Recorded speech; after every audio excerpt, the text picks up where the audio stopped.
So magandang araw mga kapanalig. Sa video na ito ituturo naman natin ngayon kung paano nga ba natin malalaman kung may pilay ang isang tao, lalong-lalo na ang bata. Kasi marami tayong nakikita mga kapanalig na naghihilot, nagmamasahe, pero hindi nila alam kung saan nila pupuntiryahin or kung saan masakit talaga.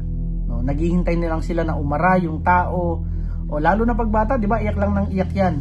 So hindi natin matanong kung saan ba yung masakit man na. So napakasimple lang naman ng ating mga kailangan dito mga kapanalig. No? Una natin kailangan dito ay langis. Siyempre langis, plastic labo, ganito. Yan, plastic labo. Kinat ko yung plastic labo ng pagganito, one side lang yan. At saka ballpen. Any ballpen naman, any color.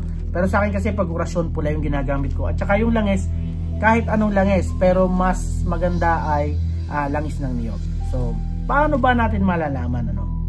So ang gagawin natin mga kapanalig, halimbawa ito ay likod ng bata. Ang gagawin natin, lalagyan natin siya ng langis, no? Lagyan natin siya ng langis. Yan. So ihilot lang natin sa buong likod ng bata. Pagkatapos, yung plastic labo ay lalagyan natin ng sulat na y.w.y. So yun yung ilalagay natin ano. So kapag ka nasulatan na natin siya, bubulungan natin ngayon yan ng orasyon.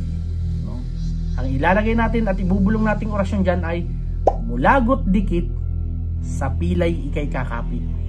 So 3 beses yung ibubulong yan. No? Mulagot dikit sa pilay ikay kakapit. 3 beses sabay ibubugan nyo siya sa plastic labo. So ngayon, isang tabi muna si plastic labo at may orasyon na naman na. Yun yung susi ha. Yung YWY, yun naman ay pinaka-orasyon, mahaba yun. Yung susi, kahit hindi nyo alam yung YWY, gagana yan basta alam nyo yung susi. Yung susi ay yung mulagot dikit sa pilay ikay kakapit. So, ngayon, kapag ka may langis na yung likod, ididikit nyo ngayon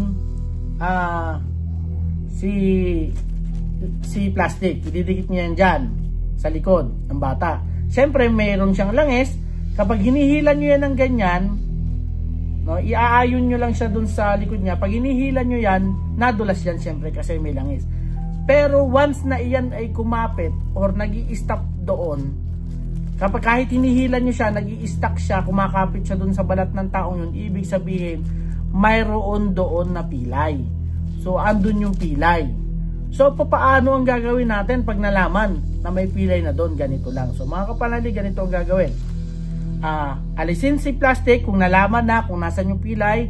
Ngayon ibubulong nyo ngayon sa kamay nyo na may langis ay quem quaeritis susubani egusum homo. 3 beses nyo rin ibubulong yan.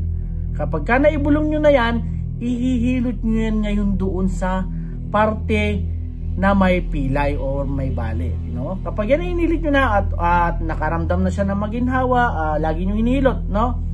So, siguro mga 5 minutes or 10 minutes. Depende sa kung ano man yung karaniwang ginagawa nyong paghihilot kung gaano katagal. So, kapag nahilot nyo na yan, syempre, pupunasan nyo na ulit yan. No? Lilinisin nyo na, pwede nyong gamitan ng alcohol. Kapag nalinis nyo na yan at wala nang langis, wala nang madikit, so, kailangan nyo kumuha ng pwedeng paper sticker o kaya salon pass. Halimbawa, yung pinaka-salon pass, gaya na lagi yung tinuturo ko, halimbawa salon pass yung gagamitin natin, susulatan nyo ng orasyon para naman maibalik yung pilay. Para mawala, no? Para maibalik sa dati, no? So, isusulat nyo naman doon ay creatum homo tu isquis lobel pu pu pu. So, yun yung isusulat ninyo. Tapos, orasyonan nyo yun ng 3 beses, no? Doon sa nadikit, ulitin ko. Doon sa nadikit nyo, isusulat. Ngayon, halimbawa, ito yung madikit, ito yung sinulatan ninyo, itatapal nyo ngayon doon, syempre nilinis nyo na yung likod ng tao, itatapal nyo ngayon yun doon, kakapit yun doon, no? Kapag nakakapit na yun doon, okay na, asahan ninyo na magiging okay na yung pilay or yung nabaling buto ay babalik na sa pagiging maayos. So, yun lang mga kapanalig, at least sana may natutunan kayo sa video na ito, no? Kahit maikli lang. Para sa mga gusto at ganito yung usapan na may matutunan, ay i-comment nyo lang sa baba ng video na ito kung ano pa ang gusto ninyong pag-usapan na orasyon o mga gagawin para makatulong sa pang-araw-araw ninyong gawain. At please subscribe to my channel and then share this video para naman marami makapanood. So mga kapanalig, maraming salamat sa inyong suporta. God bless po sa inyong lahat.